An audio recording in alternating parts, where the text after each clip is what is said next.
quieres de mí, oh Dios? ¿Qué tú quieres de mí? ¿Le has preguntado eso a Dios alguna vez? ¿Qué tú quieres de mí? ¿Cuántas veces le preguntas a Dios qué tú quieres de mí? ¿O es nada más cuando estamos en momentos difíciles, cuando están sucediendo cosas a nuestro alrededor?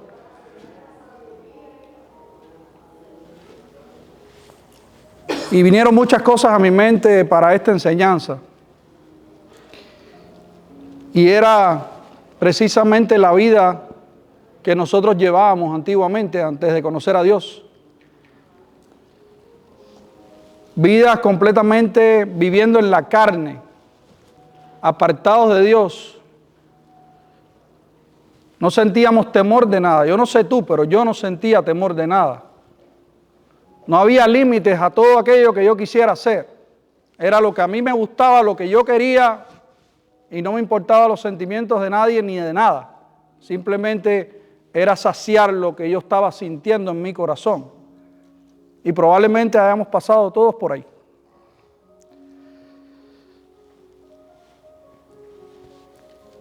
¿Quién puede guiar al hombre? ¿Quién puede? ¿Qué podemos hacer nosotros para dejar eso que conocimos y vivimos y que hoy nosotros podamos tener una vida diferente? ¿Qué podemos hacer? ¿Qué podemos hacer? Y yo quiero decirte en esta tarde que la palabra de Dios tiene la respuesta a cualquier pregunta que nosotros tengamos, cualquiera. Y quiero empezar con este versículo y después voy a entrar dentro de la palabra para que ella misma sea la que edifique nuestros corazones. Y miren el deseo de Dios, el corazón de Dios ¿cuál es? Ezequiel 18:32 dice así: pero no quiero la muerte del que muere, dice Jehová el Señor. Convertíos pues y viviréis.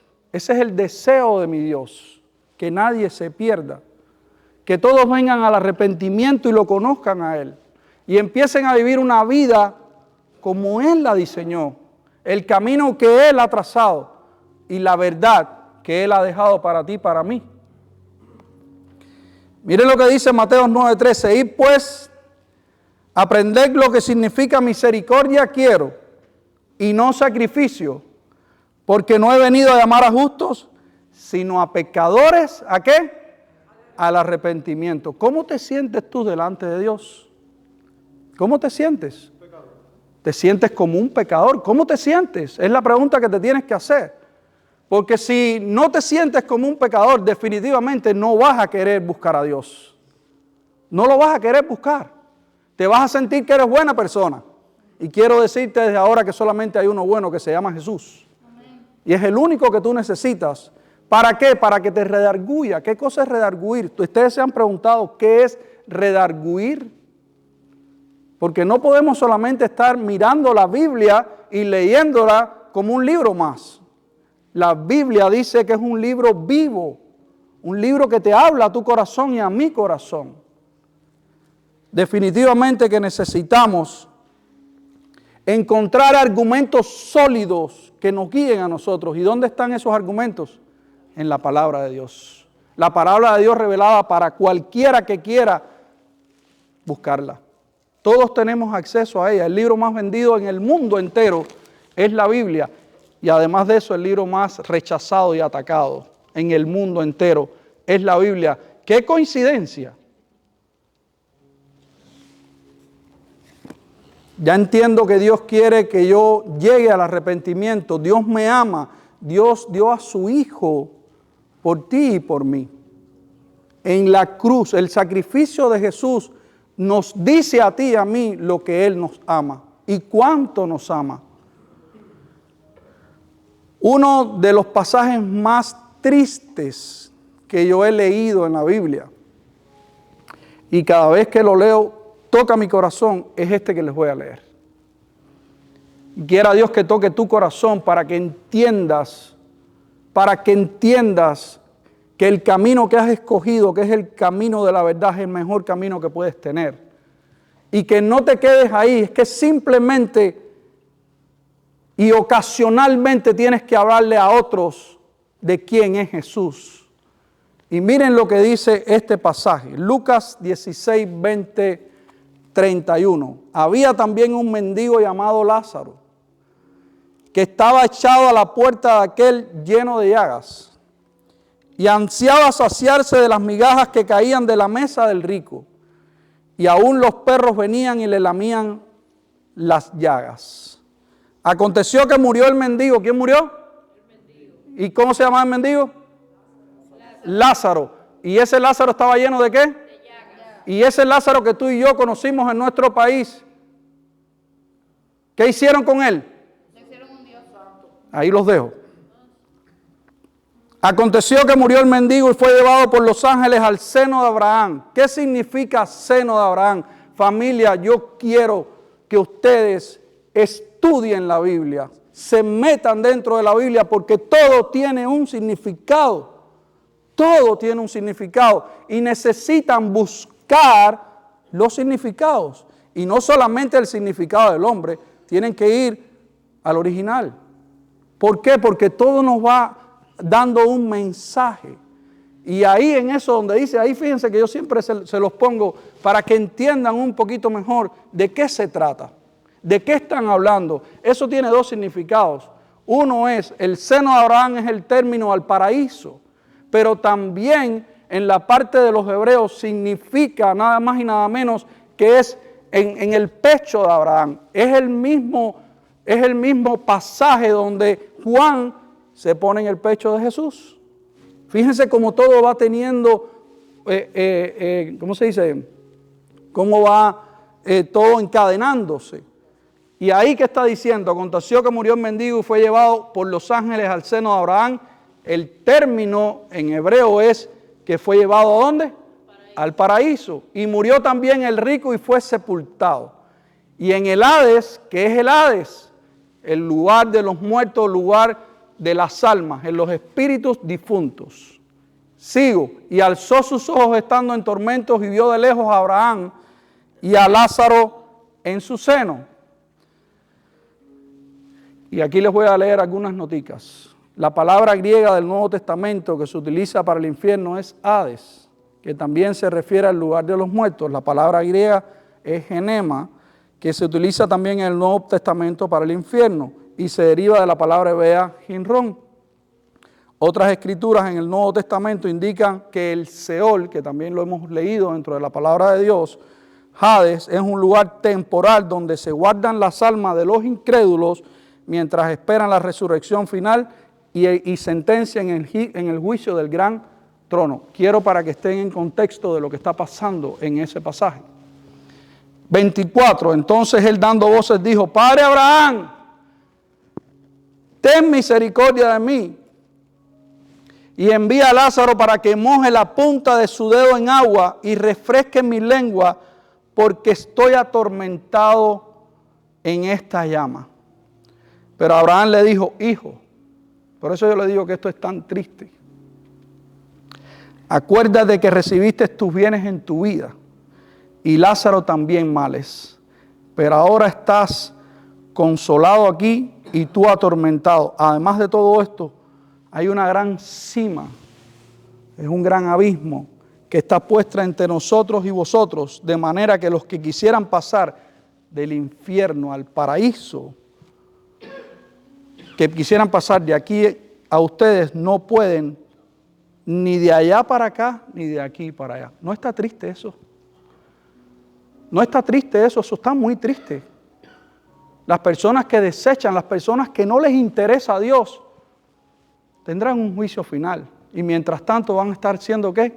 Atormentados. ¿Y ustedes saben qué significa atormentados? Atormentados es cuando un prisionero es puesto delante de sus esbirros y los torturan. ¿Quién ha visto películas de cuando torturan a un prisionero? ¿Es difícil o no?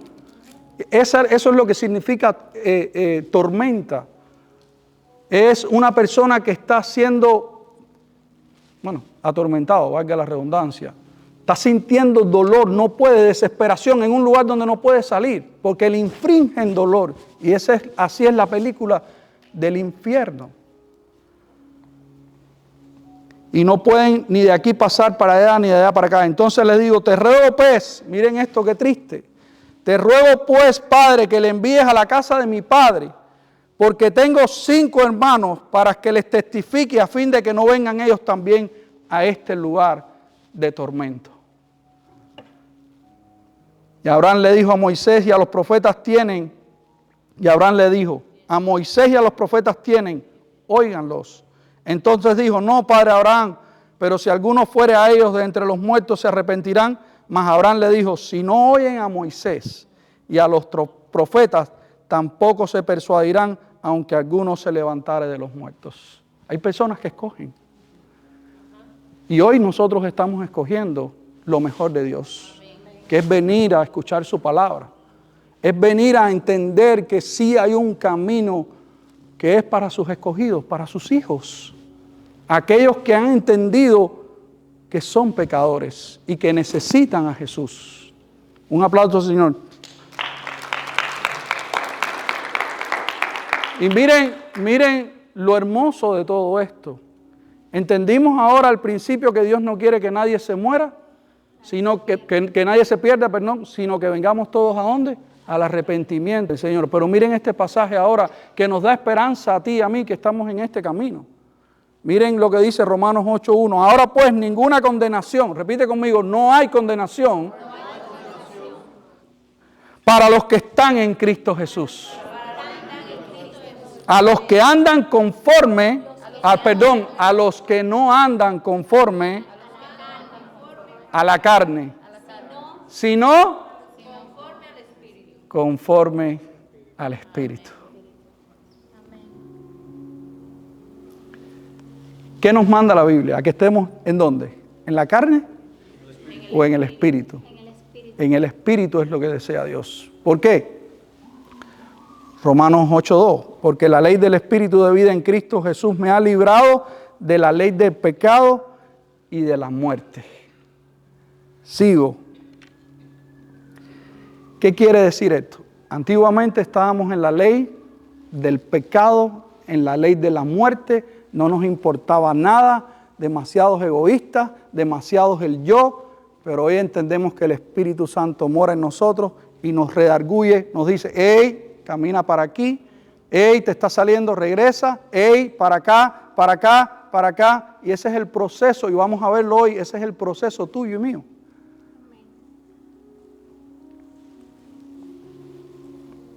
¿Qué quiere Dios de mí? ¿Qué quiere Dios de mí? Gálatas 5, 19, 21. Ahí tienen en 2 versiones diferentes. Se lo voy a leer en la más actual. Todo el mundo conoce la conducta de los que obedecen a sus malos deseos. No son fieles en el matrimonio, tienen relaciones sexuales prohibidas, muchos vicios y malos pensamientos, adoran a dioses falsos, practican la brujería y odian a los demás. Se pelean unos con otros, son celosos y se enojan por todo, son egoístas. 5:20. Son envidiosos, homicidas, borracheras, participan en borracheras, en orgías y cosas semejantes a estas, acerca de las cuales os amonesto, como ya os he dicho antes, de los que practican tales cosas no heredarán el reino de Dios. Familia, nosotros hemos escogido lo mejor. Quiera Dios que cada uno de nosotros viva arrepintiéndose todos los días. De cada vez que hagamos algo que de verdad entre en nuestro corazón y digamos, estamos mal. Por eso es que la Biblia dice que nosotros tenemos que guardar nuestro corazón. Porque de nuestro corazón mana ¿qué? La vida. Cuidar mi corazón de lo que estoy haciendo, de las cosas que no me permiten vivir, de aquellas cosas que no me permiten ser una persona bendecida, ni que tampoco yo pueda bendecir a otros. Es un pensamiento muy elevado. Cuando uno vive en las cosas de Dios, el pensamiento es mucho más allá de las cosas terrenales. Por eso es que cuando le piden a Jesús cómo es que tenemos que orar, dice, Señor, venga a tu reino a nosotros. Y eso es lo que tenemos que buscar tú y yo. Señor, venga tu reino a nosotros, venga tu reino a mi casa, venga tu reino a mi familia, venga tu reino a mi matrimonio, a mis hijos. Tu reino, no el mío. Porque el reino tuyo y mío, ¿cómo está? Lleno de imperfección, lleno de carencias, egoísmos, el yo nos mata. Y eso no es lo que quiere Dios de ti ni de mí. ¿Qué quiere Dios? Que vengamos al arrepentimiento delante de Él, que entendamos que somos pecadores y lo necesitamos a Él todo el tiempo. La palabra dice que estamos muertos en nuestros delitos y pecados. Miren lo que dice Efesios 2:1 al 10. Antes ustedes estaban muertos para Dios, pues hacían el mal y vivían en pecado. Seguían el mal ejemplo de la gente de este mundo y obedecían al poderoso espíritu en los aires que gobierna sobre los malos espíritus y domina a las personas que desobedecen a Dios. Antes nosotros nos comportábamos así y vivíamos obedeciendo a los malos deseos de nuestro cuerpo y nuestra mente. Con justa razón merecíamos ser castigados por Dios como todos los demás, pero Dios es muy compasivo y su amor por nosotros es inmenso. Por eso, aunque estábamos muertos por culpa de nuestros pecados, Él nos dio vida al resucitar ¿a quién? A Jesús. Dios al resucitar a Jesucristo nos resucitó y nos dio un lugar en el cielo. ¿Junto a quién? Junto a Él. Hizo esto para mostrar en un futuro la bondad y el gran amor con que nos amó por medio de Jesucristo. Ustedes han sido salvados porque aceptaron el amor de Dios. Ninguno de ustedes se ganó la salvación, sino que Dios ¿se qué? Se la regaló. 9. La salvación de ustedes no es el resultado de sus propios esfuerzos. Por eso nadie puede sentirse orgulloso. Nosotros somos creación de Dios y por nuestra unión con Jesucristo nos creó para que vivamos haciendo el bien, la cual Dios ya había planeado desde antes. Ha sucedido un milagro con esto, ¿ustedes no creen? Es un milagro solamente que puede venir de Dios. Ya no somos los mismos. ¿Quién puede decir, ya yo no soy el mismo de antes? Yo lo puedo decir, ya yo no soy el mismo de antes. Hay algo dentro de nosotros que no nos deja ser igual que antes. Y si tú no sientes eso, cuestiónate qué estás haciendo. Cuestiónate. ¿Realmente conozco a Dios? ¿Realmente está Dios en mí? ¿Realmente necesito a Dios? ¿O simplemente es un concepto que tengo por ahí? Cuestiónate. Yo creo que esto, lo que acabamos de leer, nos está llevando contra una esquina, porque ya después de salir de aquí, no vas a tener justificación de que no lo sabías. ¿Sí o no? No lo vas a tener. Esto es una oportunidad que nos da Dios a ti y a mí. Así lo veo yo. Qué rico llegar a un lugar y que te digan, hay un Dios que es real, que murió por ti, que murió por mí, y que dio su vida para que tú no siguieras viviendo de la manera que has estado viviendo. Ese es el mejor regalo que puede tener un ser humano, ¿ustedes no creen? Escuchar la palabra de Dios. Hoy mi esposa y yo, o desde ayer mi esposa y yo estábamos viendo un documental, una investigación espectacular que todos deberían de ver, que es por qué Estados Unidos ha llegado donde está. ¿Qué le ha pasado a esta nación? ¿Qué ha pasado con nosotros? Simplemente el factor número 1 y final es que dejamos a Dios a un lado. Dejamos a Dios a un lado. Y cuando dejamos a Dios a un lado, no hay familia que pueda aguantar lo que está sucediendo. Y como no hay familia que pueda aguantar lo que está sucediendo, no hay nación que pueda aguantar lo que está sucediendo. ¿Por qué? Porque el eje principal, la verdad, la moral, ¿viene de dónde? De Dios. La justicia, ¿de dónde viene? De Dios. ¿El amor de quién? ¿Quién lo da? Dios. La misericordia, Dios. Cuando nosotros nos apartamos de Dios, nos apartamos del camino que deberíamos de seguir. Y por eso Estados Unidos y el mundo entero que no conoce a Dios está donde está, porque se han apartado. Y aquella nación cuyo Dios lo pone en primer lugar, empieza a prosperar como le pasó a los Estados Unidos de América. Hoy estamos en declive porque no queremos saber de Dios. Pero entonces te miras para allá y ves a El Salvador, una nación resurgiendo. ¿Por qué? Porque su presidente dice que lo primero que hay en su vida es Dios. Y que él lo que necesita es la dirección de Dios y por eso la nación está donde está. ¿Qué más ejemplos necesitamos tú y yo como seres humanos? Evidencias tenemos de sobra, pero ¿qué estamos haciendo nosotros para contribuir con que nuestra familia, mi descendencia, siga a Dios? ¿Qué estamos haciendo? Romanos 6:16. ¿No sabéis que si os sometéis a alguien como esclavos para obedecerle, sois esclavos de aquel a quien obedeces, sea del pecado para muerte o sea de obediencia para justicia? ¿A cuál de los dos estás alimentando? ¿Cuál de los dos es el que está llevando tu vida? ¿El pecado o la justicia de Dios? ¿Cuál de los dos es el que está dirigiendo tu vida? Nosotros hemos puesto, yo creo que, Leone, tú lo tienes ahí, la foto, aquel que no pueda controlarse es esclavo ¿de qué? De eso. Y eso es una realidad. Cuando tus deseos son más grandes de lo que dice Dios, eres esclavo del pecado. Punto. No busques más. Mira, no necesitas ir a un psiquiatra, no necesitas ir a un psicólogo. Es simplemente que tú obedeces a tus deseos, a tu maldad estás obedeciendo, mas no a la verdad de Dios, a aquella que te da bendición. ¿Qué cosa más grande, familia? Pero por eso es que tú y yo tenemos que venir a examinarnos todos los días delante de Dios. Pero no, eso no es lo que sucede contigo y conmigo. Primero las cosas del mundo y después Dios. Y después nos preguntamos por qué las cosas me están saliendo de esta manera. ¿Pones tú a Dios en primer lugar? ¿Buscas los designios de Dios? ¿O sigues razonando en tus propios razonamientos? Te lo dejo de tarea. Dice así: pero gracias a Dios que aunque éramos esclavos del pecado, habéis obedecido de corazón aquella forma de doctrina a la que fuisteis entregados. Libertados del pecado, viniste a ser siervos de la justicia. Hoy somos esclavos voluntarios de Cristo Jesús. Qué rico. Hoy obedezco a mi Jesús porque sé quién es, porque sé que es la verdad, porque sé que es el único camino de esperanza que tengo en mi vida y en la vida de mi familia.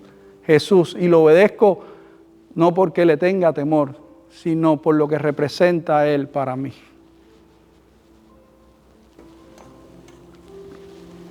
¿Qué es lo que debemos anhelar? ¿Qué debemos hacer? La palabra de Dios también nos da la respuesta. Definitivamente no nos va a dejar así. Romanos 6, 22, 23, miren lo que dice. Mas ahora que habéis sido libertados del pecado y hechos siervos de Dios, tenéis por vuestro fruto ¿la qué? La santificación. Y como fin, la vida eterna. ¿Qué tenemos que buscar tú y yo? ¿Qué tenemos que buscar tú y yo? Una vez que eres salvo, empieza el proceso ¿de qué? De santificación. No te van a salir alitas. Alitas no te van a salir. No vas a ir volando hasta tu trabajo. No. Dios lo que va a transformar es tu corazón. Y aquellas cosas que tú deseabas, que sabías que te hacían daño a ti y a otros, vas a decir, ¿sabes qué? No me interesa. Voy a escoger lo que Dios dice que es bueno para mí.